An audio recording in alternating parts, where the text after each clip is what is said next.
There's a million different ways to arrange these pedals. I just don't change anything because I like how it sounds now. So I'm like, why do I want to change it? It sounds great. To me, Sunday Driver is number one. That's a line booster. And so the idea there is it's taking the signal and evening it out straight across so that any pedal that I hit, there's no tone suckers, there's no dip in volume. It's just pure clean tone all the way through. And when I take it out of the chain, it's not subtle, especially for a pedal like this. I really love this pedal, but in a long chain, it definitely does suck some tone. But this evens everything out straight across the board. I mean, I have this set pretty neutral, but I'm just boosting a couple things. And it's just giving some clarity and focus.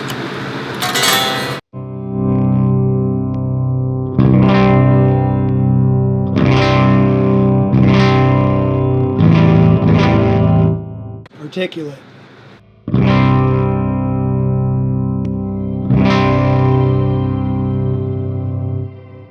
The Eterna, which is it's a reverb with a 2-octave boost. And I primarily use this pedal on Marrow when we play it live because we don't have a live organ player.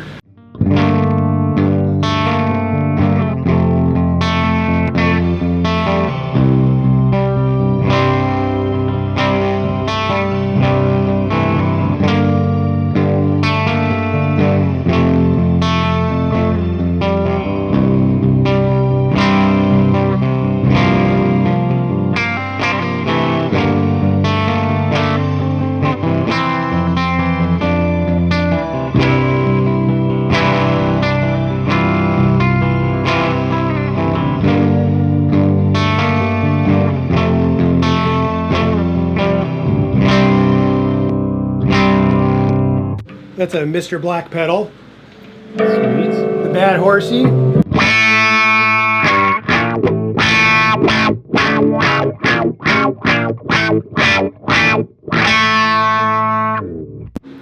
When I'm done with it, I walk away and I don't have to think about it.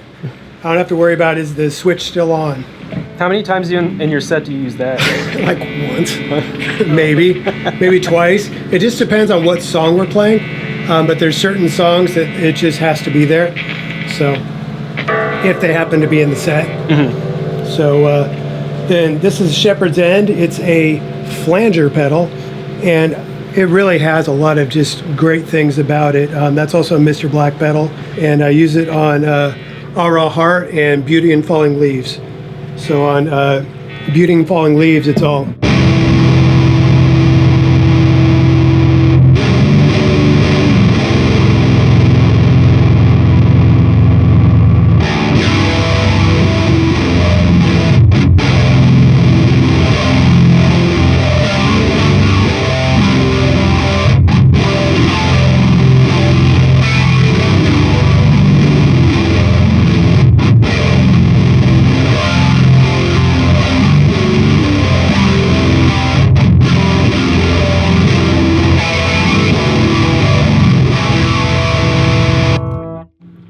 So I use it in that, and then I use it in, let's see here.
Then there's this, the Darkmaster Fuzzlord.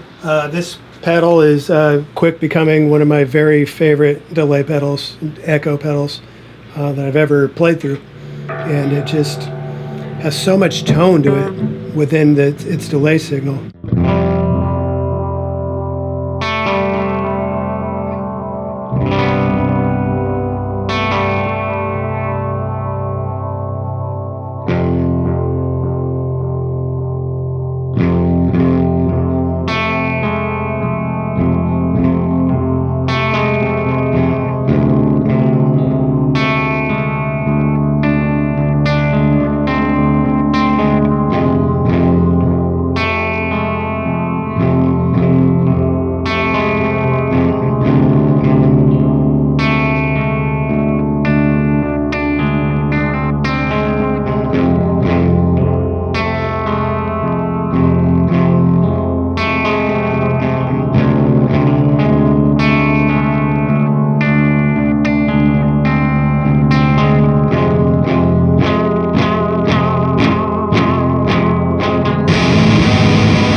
I use delay quite a bit, actually. I use it on a number of intros and also certain solo parts for sure, and ending vamps like the end of R.L. Heart where everything's just going bananas. That's definitely a delay fest. I use it a lot on leads because, hey, I'm pretty solid rhythm player. My leads are, it's not.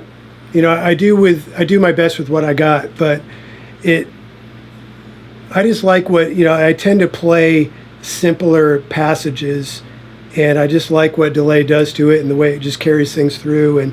And one thing I really like about this delay is, again, it's just tonally how chewy it is while still being really decipherable. So like, for example, the song Grasping Air, let's take me a second to find the timing for it. Yeah.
Hear the pulsing underneath that fuck ton of distortion. Yeah. And it's totally articulate, totally clear. You can hear even when I'm hitting the strings and raking in certain ways under distortion. It's real clear. Nice. It's awesome. So what comes after your delay? Then this is a Whirlwind. It's a Rochester, I do believe, Rochester Whirlwind. It's a hardwired copy of a Phase 90, basically. So it's just pretty straightforward, but Phase 90 is something I've used practically always. And it's just, that circuit's my favorite flanger circuit, or phaser circuit.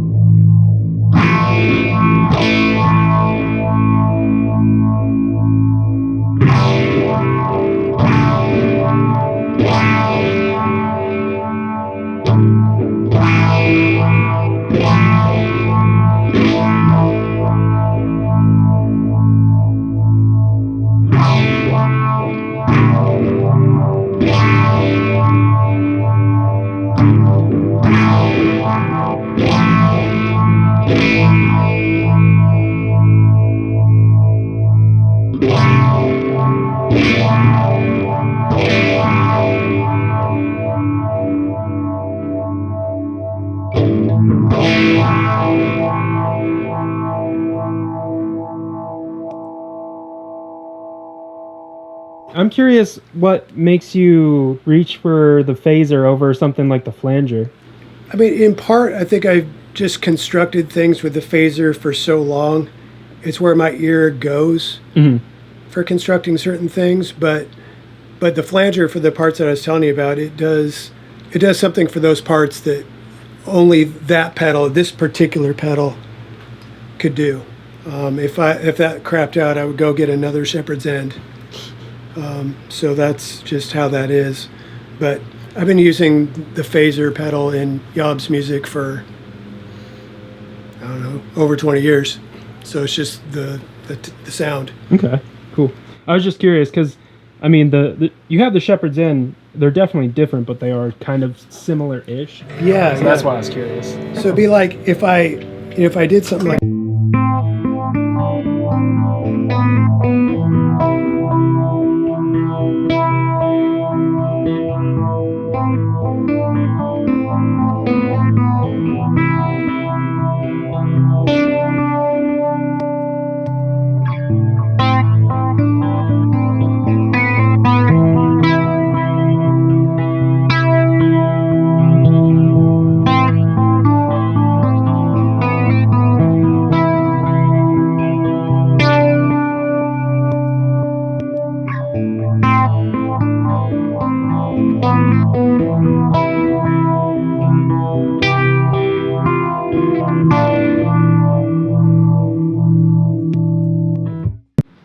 Nice. Both great pedals. The flanger to me just has a little more. It's like the music's living surrounded by it. The phaser, it just sounds like it's more just melded with the note.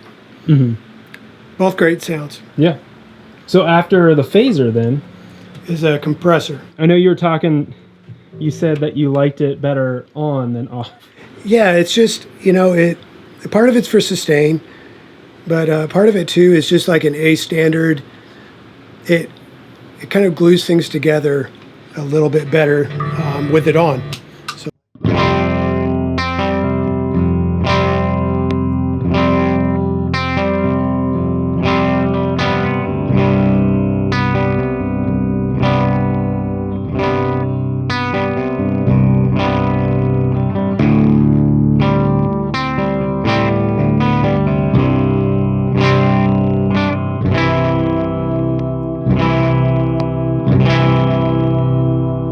It's subtle.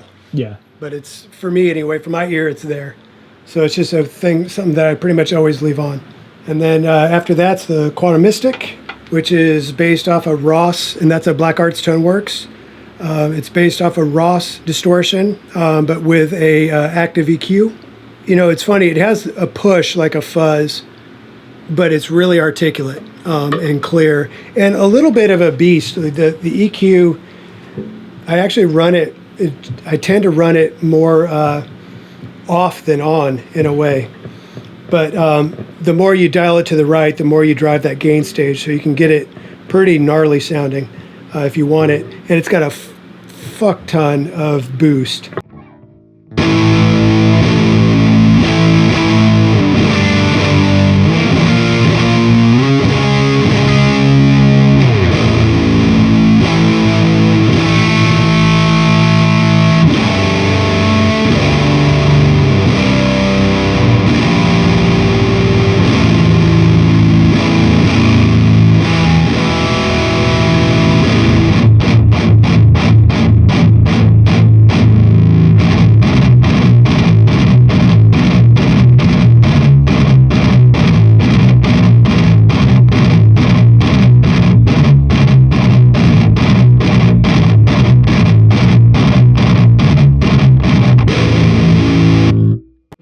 So it does the molten metal thing, but it's not all scooped out. Mm-hmm. It still has a ton of mid-range to it. From there, just a Ditto looper, and I pretty much only use that when we play the song In Our Blood. Mm-hmm. And I do that for a loop at the end of the song. And then I run that into a True Path Fulltone ABY switch, and it's really a great ABY. I always leave it on. Like I don't have any patience for turning one amp off and one amp on. I'll just already The smoke's already coming out. I'm just not that player. But what I do like about it is being able to, because I run 2 amps always, and being able to choose the phase and get the phase right is a pretty big deal. And also the ground lift. So if there's something weird, I can hit that, and there's usually a selection that's noisier or quieter. And then these are the vocal pedals. So TC Helicon D1 doubler and E1 echo and tap delay. I tend to have them both on average. I have both of these about right here, like just right under about 50%. It's enough to give it a pretty cool effect, and to me it's like studio quality sounding effect live. It's one of those things where I hear, I mean, it depends on the singer, of course, but my voice dry live is fine. But I mean, I would never just record it that way. I'd always put a little something on there. It just makes it meld with the music better. And it's, I enjoy affected vocals, provided they're not just super over the top, but that's just my personal taste. And there's tons of bands that do whatever they want and make it sound like $1 million. So yeah, you know, there's no rules. Do you want to talk about your guitar a little bit? Yeah, this is a Monson Nomad, zebra wood top, black walnut with a hard rock maple neck through, loaded with Bareknuckle black dogs. With these covers, they're called the radiators. People often ask me if they're Filtrons. I do love Filtrons, but they're not Filtrons. It's a particular cover that the Bareknuckle does. This guitar weighs just over 11 pounds. It's got a huge neck on it. And the neck is probably like a late 40s or early 50s profile Gibson style neck with jumbo stainless steel frets. And this is like I said, this is a Brent Monson guitar. And out of all the guitars I own, this one has been #1 more than anything else.